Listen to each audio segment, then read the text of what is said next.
Hello बच्चों, नमस्कार। आज हम एक बहुत ही महत्वपूर्ण विषय पे चर्चा करने वाले हैं, बात करने वाले हैं इस वीडियो में। अब यहाँ देख पा रहे हैं पदार्थ की अवस्थाओं का रूपांतरण, यानी पदार्थ की मुख्यतः तीन अवस्था होती है, ठोस, द्रव और गैस। तो ये आपस में एक दूसरे में कैसे बदलती है, इनके बारे में बात करने वाले हैं। और कैसे बदलती है और उनके जब बदलती है तो जो प्रोसेस होता है, जो विधि होती है, उसके क्या क्या नाम है, ठीक है, इसके बारे में हम बात करने वाले हैं। बहुत ही महत्वपूर्ण यहाँ पे विषय है, ये हर एक क्लास के स्टूडेंट के लिए जानना बहुत जरूरी है और इसका बेसिक क्लियर होना चाहिए। ठीक है, कि किस किस की मतलब किस किस अवस्था को क्या क्या नाम से जानते हैं। जैसे यहाँ पे देख पा रहे हो आप कि ठोस, द्रव, गैस, यहाँ पे संगलन, जमना, वाष्पीकरण, संघनन, ऊर्ध्वपातन, निक्षेपण। यहाँ पे 6 प्रोसेस है, 6 विधियां दी हुई है।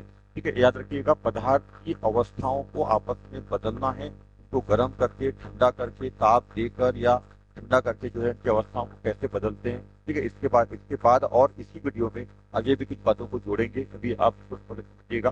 तो पदार्थ की मुख्य तीन अवस्था होती है, ठोस, द्रव और गैस। दो और उप अवस्था उसकी होती है, तो प्लाज्मा या पोस्ट आइंस्टाइन संघनन भी कहा जाता है। पर प्लस यहाँ पे भी हम बात करने वाले हैं ठोस, द्रव और गैस प्रमुख तीन अवस्थाओं की। आप देख पा रहे हो पदार्थ की अवस्थाओं का रूपांतरण। ठीक है, तो ठोस अवस्था को द्रव अवस्था में बदलने की प्रोसेस को क्या बोलते हैं, आप तीर के चिन्ह से समझ जाइएगा। ये तीर का चिन्ह इधर लगा हुआ है, ये तीर का चिन्ह इधर लगा हुआ है। तो ठोस को द्रव में बदलना क्या कहलाता है, संगलन कहलाता है ना। इसकी जगह क्या बोलते हैं, संगलन। ठोस का द्रव में बदलना संगलन कहलाता है, और द्रव का ठोस में बदलना जमना कहलाता है। तो क्या बोलते हैं, उस प्रोसेस का जो नाम है वो है जमना। ठीक है, जमना। ठीक है, यहाँ पे देखिए, द्रव से गैस का बदलना क्या कहलाता है, वाष्पीकरण कहलाता है। तीर का चिन्ह देख लीजिएगा, इधर है द्रव का गैस में बदलना वाष्पीकरण, गैस का द्रव में बदलना कहलाता है संघनन, संघनन कहलाता है। ठीक है, तो इसी प्रकार जो है ठोस का गैस में बदलना ऊर्ध्वपातन कहलाता है, तो गैस का ठोस में बदलना निक्षेपण कहलाता है। इस तरह से जो है आपस 6 यहाँ पे प्रोसेस, 6 विधियों के द्वारा इन तीनों को आपस में एक दूसरे में बदला जा सकता है। ठोस को द्रव में, द्रव को गैस में, गैस को ठोस में, ठोस को गैस में, गैस को द्रव में, द्रव को ठोस में। इस तरह से आपस में इन तीन चीजों को 6 तरीके से ठंडा करके, गर्म करके बदल सकता है। और 6 विधियों के जो नाम है वो कौन कौन से हैं, संगलन, जमना, वाष्पीकरण, संघनन। ये संगलन है, ये संघनन है। ठीक है, और ये ऊर्ध्वपातन और ये निक्षेपण। ठीक है, इसके बारे में विस्तृत जानकारी और मैं आगे आपको दे रहा हूँ। ताप और दाब की स्थिति में ना, ताप बढ़ाकर या ताप घटाकर जो है अपन कैसे इस बात को समझ सकते हैं। ये बहुत ही बेसिक चीज है जो हर एक क्लास के बच्चे के लिए विज्ञान के तरीके से मतलब इम्पोर्टेंट है।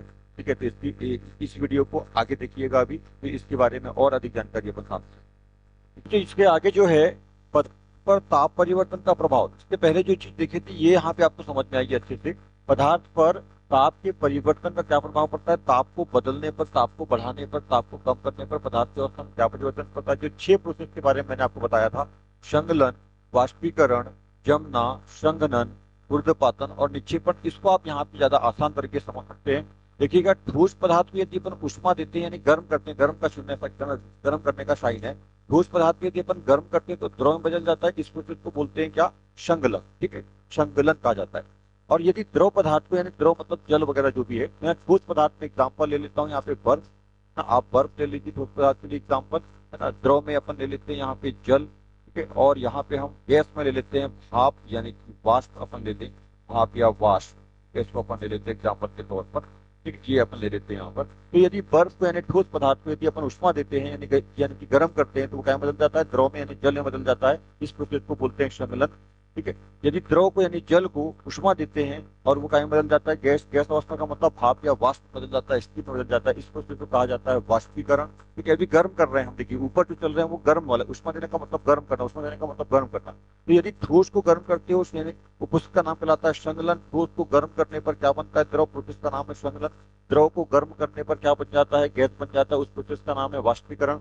अब उल्टा चलते हैं, अब इसकी विलोम प्रक्रिया। अभी अपन क्या किए थे, ठोस से द्रव और द्रव से गैस गए थे, अब गैस से द्रव और द्रव से ठोस में आएंगे। तो देखिए यहाँ पर गैस को यदि अपन ठंडा करते हैं तो उससे द्रव बन जाता है। किसी भी गैस को ठंडा कर दीजिए, क्या बन जाता है, द्रव बन जाता है। यदि आप भाप या वाष्प को ठंडा कर देंगे तो क्या बन जाएगा, उससे द्रव बन जाता है। इस प्रोसेस का नाम है संघनन। ठीक है, ये संगलन है और ये संघनन है, ध्यान रखिएगा। ठीक है, फिर द्रव को यदि अपन और ठंडा कर देते हैं, द्रव को और ठंडा कर देंगे तो क्या बन जाता है, बर्फ बन जाता है, ठोस बन जाएगा। ठीक है, इस प्रोसेस का नाम क्या है, जमना। इस प्रोसेस का नाम जमना, इस प्रोसेस का नाम संघनन। तो देखिए, इस तरह की 4 प्रोसेस हो गए जो अपन ने पहले अभी देखा था। ठीक है, ये 4 प्रोसेस हो गए। 2 प्रोसेस जो देखो नीचे यहाँ पर है, वो सीधे गैस में बदलना, बिना द्रव में बदले। ठोस का बिना द्रव में बदले सीधे डायरेक्ट गैस में बदलना क्या कहलाता है, ऊर्ध्वपतन कहलाता है। और इसका उल्टा प्रोसेस है, गैस का सीधे ठोस में बदले, तब गैस बिना द्रव में बदले सीधे क्या बन जाए, ठोस बन जाए, ठोस में बदल जाए, तो गैस का सीधे ठोस में बदलना क्या कहलाता है, निक्षेपण कहलाता है, निक्षेपण। तो ऊर्ध्वपातन निक्षेपण की उनकी पुस्तक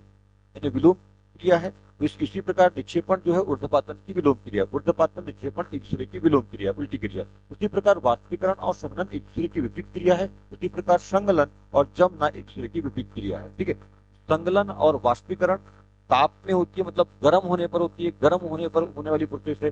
जबकि संगनन और जमना ये ठंडे होने वाली प्रोसेस है, ठंडी प्रोसेस होती है। ठीक है, ये गर्म करने पर प्राप्त होती है, ये ठंडे करने पर प्राप्त होती है, ये सामान्य अवस्था में प्राप्त होती है, पर इसमें भी है ताप दिया जाएगा। ठीक है, तो यहाँ पर ध्यान रखिएगा, ऊर्ध्वपातन जो है वो गर्म करने पर प्राप्त होती है, और निक्षेपण जो है वो ठंडा करने पर प्राप्त होने वाली प्रोसेस। ठीक है, ठंडा गर्म, तो तीन जो प्रोसेस है, संगलन, वाष्पीकरण, ऊर्ध्वपातन, ये गर्म होने पर प्राप्त होती है, ताप बढ़ाने पर प्राप्त होती है। हमने यहाँ बात की है ताप परिवर्तन का प्रभाव बात करने पर, तो संगलन, वाष्पीकरण और ऊर्ध्वपातन ताप बढ़ाने पर प्राप्त होती है, होने वाली प्रोसेस है, ताप बढ़ाने पर होती है ये प्रोसेस। और बाकी जो तीन प्रोसेस है, जमना, संघनन और निक्षेपण, सॉरी निक्षेपण, ये ठंडा यानी ताप को कम करने पर, यानी प्रोसेस को ठंडा करेंगे तब ये प्रोसेस जो है विधियां प्राप्त होती है। तो इस तरह से आपने देखा कि ठोस, द्रव और गैस जो अवस्था होती है पदार्थ की मुख्यतः, इनको हम किन विधियों के द्वारा आपस में ताप को कम करके या ताप को बढ़ाकर एक दूसरे में बदल सकते हैं। ये बहुत ही बेसिक, हर एक क्लास के बच्चों के लिए बहुत ही बेसिक इंफॉर्मेशन है,